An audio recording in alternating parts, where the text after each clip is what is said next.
Hello guys, আসসালামু আলাইকুম। সবাই কেমন আছেন? আশা করি সবাই ভালো আছেন। তো আমি এখন স্কুল থেকে বাসা চলে এসেছি, প্রায় বাসার কাছাকাছি চলে এসেছি। আমার বোন আমাকে দূর থেকে দেখে জড়িয়ে ধরার জন্য চলে এসেছে, তারপরে আমি ওকে জড়িয়ে ধরলাম।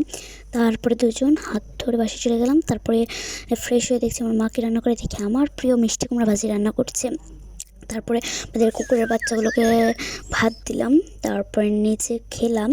খাওয়ার পরে দেখতে গিয়েছি আমার মা কি করে, দেখি ঝুড়ি বানাচ্ছে। তারপরে আমি একটু সহযোগিতা করছি। আমার ঝুড়ি খেতে অনেক ভালো লাগে।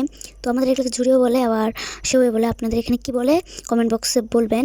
তারপরে ছাগলের জন্য আমি কিছু ঘাস নিয়ে নিচ্ছি। এই ঘাসগুলো আমাদের ছাগলের বাচ্চাগুলো খাবে। তারপর বাঁধাকপি বাঁধাকপি আমি বাঁধাকপির পাতাগুলো নিয়ে নিচ্ছি। তা বাঁধাকপির পাতাগুলো আমাদের ছাগলই খাবে। তারপর আমরা আরও কিছু ঘাস নিয়ে নিয়েছি। এই ঘাসগুলো নিয়ে আমরা বাসায় চলে যাব। তো এই ঘাসগুলোকেও কেটে ফেলছি। তো টাটা।